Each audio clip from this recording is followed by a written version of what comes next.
Mingəçevir təcil yardım stansiyası.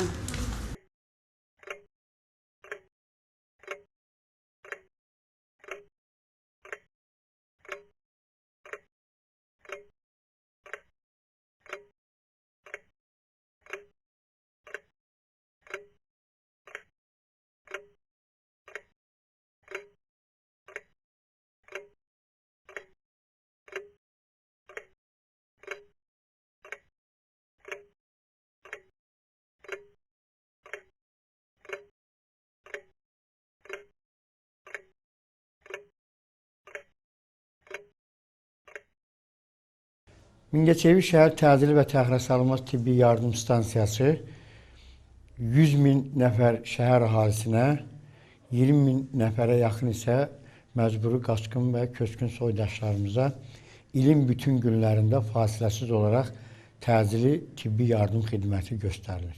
Təcili tibbi yardım xidməti nə deməkdir? Adından məlumdur. Təcili və təxirəsalınmaz tibbi yardım stansiyası. Bizim stansiyanın birinci vəzifəsi, ən önəmli vəzifəsi ondan ibarətdir ki, ahali müraciət edən zaman onlara vaxtında, düzgün, keyfiyyətli, səmərəli ilk tibbi yardım göstərməlidir. Ahali hansı hallarda ən çox müraciət edir bizə? Qəfləti xəstələnmələrdə, bədbaxt hadisələrdə, məişət travmalarında, ürək və qan damar sistemi xəstəliklərində və digər xəstəliklərdə. Yəni biz həmin ahalinin çağırışına vaxtında getməliyik. İdarənin ən vəzifə, yəni qarşıda duran ən mühüm vəzifələrindən biri budur. Təbii ki, bunun üçün də formalaşması üçün stansiyada yüksək peşəkar həkim kadrları olmalıdır, orta tibbiçilər olmalıdır, lazımi tibbi avadanlıqlar, nəqliyyat vasitələri olmalıdır. Mən hesab edirəm ki, bizim stansiyanın istər həkim kadrları ilə təminatı, istər orta tibbiçilər ilə təminatı, istərsə tibbi avadanlıqlarla, eləcə də dərman və sarğı materialları ilə, təcili yardım avtomaşınları ilə təminatı qənaət bəxşdir. Oldu, bir dəqiqə göndərin. Bir nömrəli bir qada gəlsin çağrışa.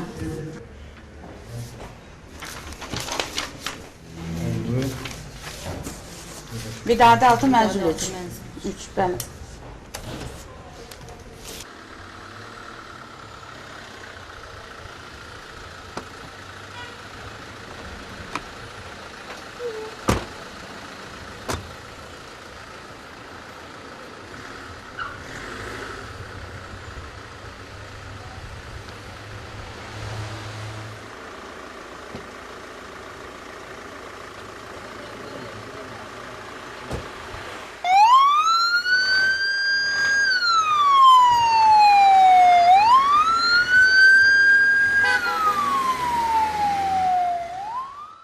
Deməli, bizdə ahalidən çağrışı qəbul etmək üçün 4 ədəd telefon xətti xidmət göstərir.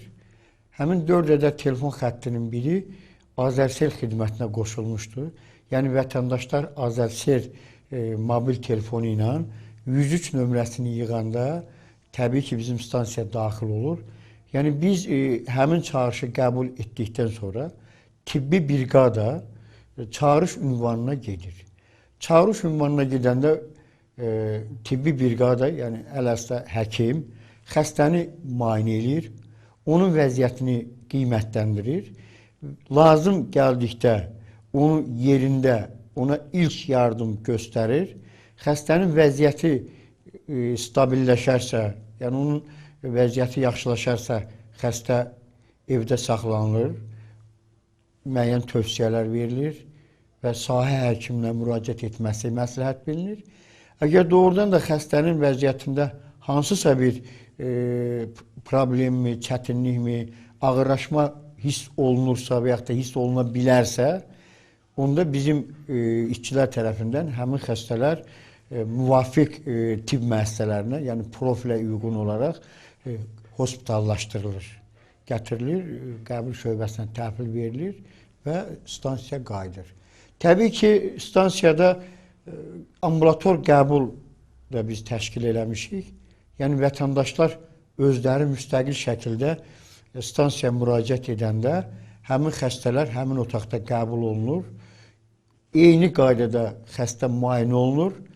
Vəziyyəti ilə, səhhəti ilə bağlı, şikayətlərlə bağlı ona yardım göstərilir. Əgər xəstə yaxşılaşırsa, ambulator otaqdan evə buraxılır. Əgər yox, xəstədə dediyim kimi, əgər lazım bilinirsə, yəni gərəkdirsə, həmin xəstələr də bizim ambulator otaqdan tibb müəssisələrinin qəbul şöbəsinə aparılır. Təbii ki, istər evlərə gedən çağırışlar zamanı, istər ambulator qəbul zamanı həmin xəstələrin müraciəti müvafiq tibbi sənədlərdə öz əksini tapır.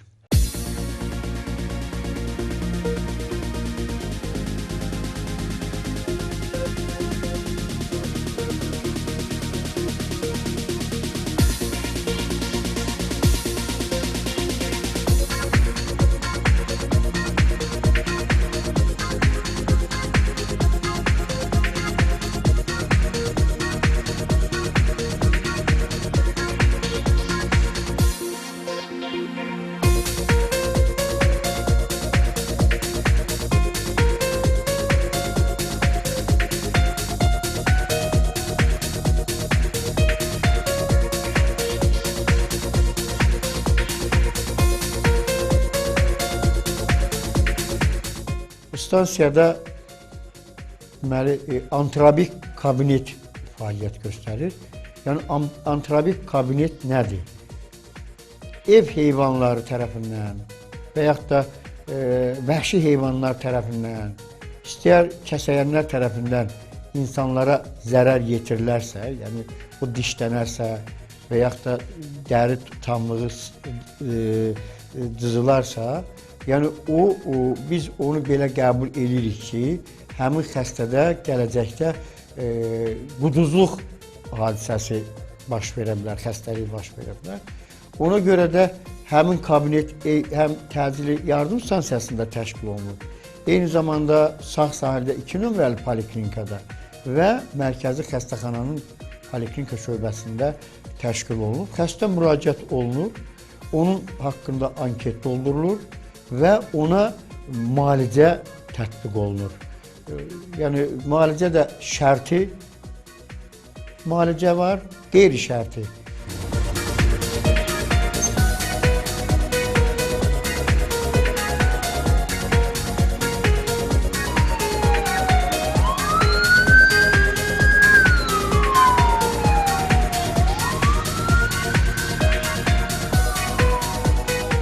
İl ərzində bizim həmin stansiyada olan antrobik kabinetə hardasa 100-120 nəfər yəni zərər çəkmiş vətəndaş müraciət eləyir və biz də onlara vaxtında düzgün yardım göstəririk, onlara müalicə tətbiq edirik. Bu da o deməkdir ki, yəni gələcəkdə əhali arasında o quduzluq xəstəliyi əmələ gəlməsin. Çox sevindirici haldır ki, son bir neçə illərdir ki, Mingəçevir şəhəri əhalisi arasında quduzluq xəstəliyinə yoluxma halı qeydə alınmamışdır.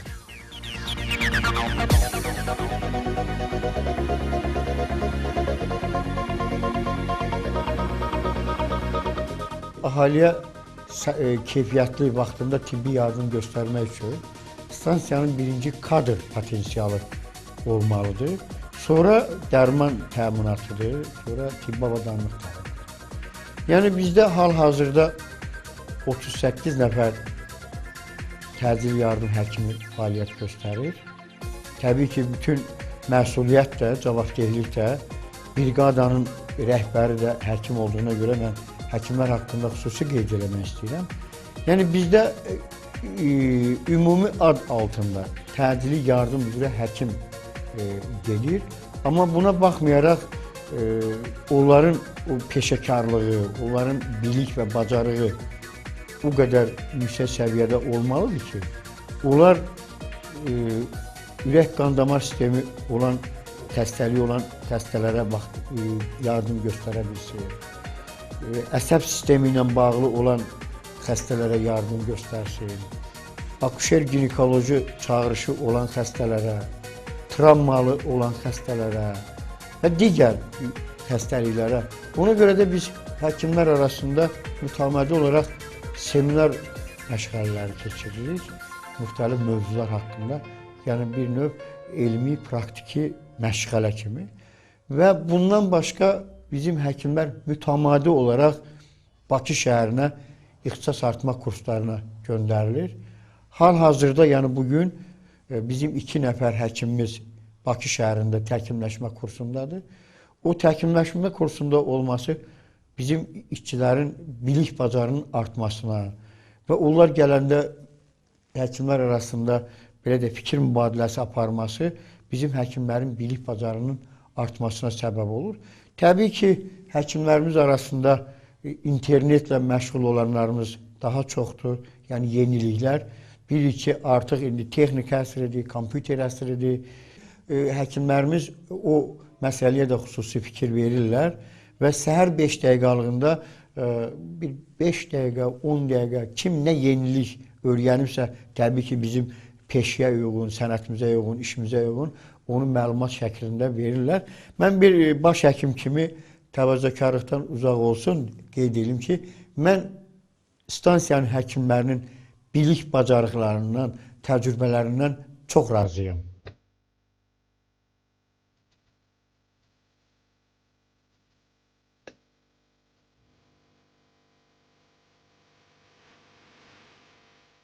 Yəni son illər Mingəçevir şəhərində aparılan abadlıq işləri, quruculuq işləri, xüsusilə də yollarımızın asfalt örtüyü ilə örtülməsi, məhəllə daxili yolların asfaltlanması, küçələrimizin işıqlanması, məhəllənin işıqlanması, binaların adının yazılması, bunlar bizim işimizi daha da yüngülləşdirib.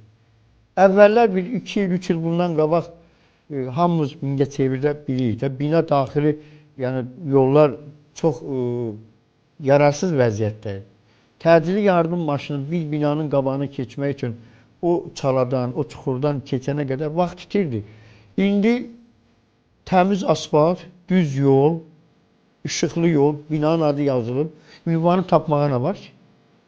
Ünvanı tapandan sonra da həkimin borcudur, ünvan tapıldı, xəstəyə yardım göstərmək. Yəni bizim işimizin ahəngdar təşkilinin biri də şəhərimizdə yolların, məhəllə daxili yolların, küçələrin yaxşı, yəni yüksək səviyyədə olmasıdır.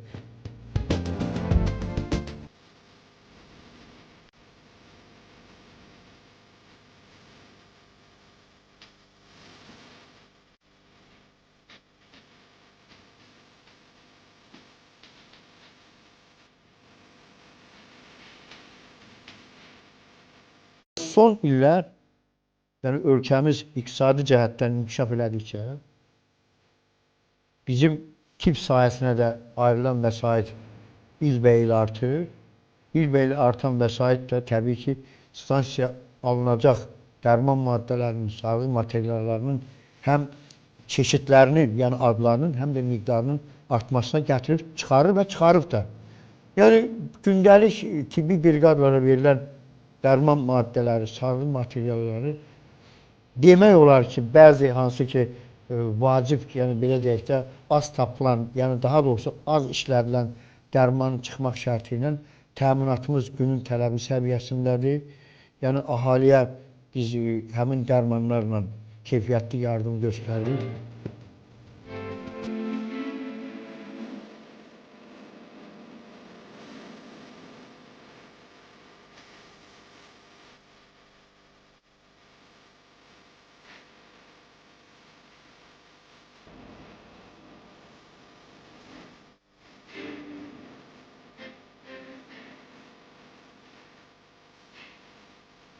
Çağırışa gedən təcili yardım maşını təbii ki, xəstə üstə gedir. Həkimi evdə gözləyən xəstə var. Gözü yolda olan xəstə, xəstənin adamları var. Mən onun tez-tez təsadüf eləyir desəm yanılaram. Bəzi hallarda bizim o sürücülərimiz, belə deyək də, bizim təcili yardım maşınlarına güzəştə getmək istəmir. Ümumiyyətcə bütün sürücülərə, bütün vətəndaşlara müraciət edərdim ki, elə düşünsünlər, elə qəbul eləsinlər ki, çağırışa gedən təcili yardım maşını kiminsə ünvanına yox, elə o sürücünün özünün ən yaxınının ünvanına və yaxud da özünün ünvanına gedir. Ona görə də bizim maşınlara yol verilməsini, güzəştə gedilməsini mən sürücülərimizdən xahiş edərdim. O da bizim işimizi bir daha yaxşılaşdırar, tezləşdirər.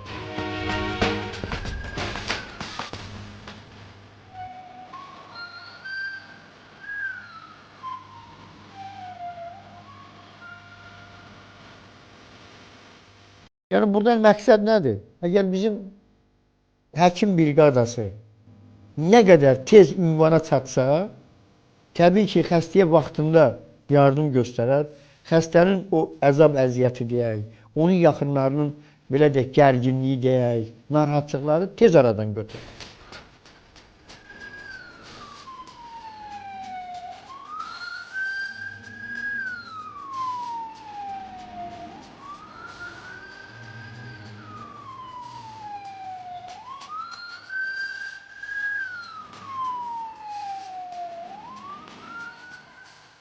Mən qeyd elədim ki, bizim birbaşa, yəni birinci vəzifəmiz əhaliyə vaxtında təcili tibbi yardım xidməti göstərməkdir. Bu xidmət ilin bütün günlərində fasiləsiz olaraq həyata keçirilir, yəni 24 saat ərzində. Və təbii ki, bu 365 gündə müxtəlif bayramlarımız var, milli bayramlarımız var. Bunların da həmin günlərdə də biz əhaliyə fasiləsiz tibbi xidmət göstəririk. Təbii ki, insanlar həmin bayram günlərində öz evlərində, öz ailələrində, öz süfrələrinin başında olurlar. Amma bizim əməkdaşlar həmin bayram günlərində, eyni zamanda istirahət günlərində işdə oluruq. Bu bizim üçün şərəfdir, çünki bizim vəzifə borcumuzdur. Bizim Hipokrat andından irəli gələn işimizdir. Və ona görə də biz çalışırıq ki, bu bayram günlərində növbəni gücləndirilmiş növbəyə keçirək və həmin gün həm çağırışın çox olma ehtimalı olur, həm də yəni kollektivdə çox olanda biz özümüz də elə iş vaxtı, iş başında bayram qeyd edirik. Və ona görə də mən bir şey xalqımıza, yəni vətəndaşlarımıza əmin edə bilərəm ki, günün istənilən vaxtı, istəyir bayram günləri, istirahət günləri, gün işi, yəni günün gündüz vaxtı, gecə vaxtı, istənilən vaxtı bizim xidmətə müraciət eləsələr, biz onlara vaxtında keyfiyyətli tibbi yardım göstərəcəyik və biz öz həkimlik peşəmizlə də fəxr edirik. Qürur duyuruq ki, biz həkimik və xalqımıza, əhalimizə tibbi xidmət göstəririk.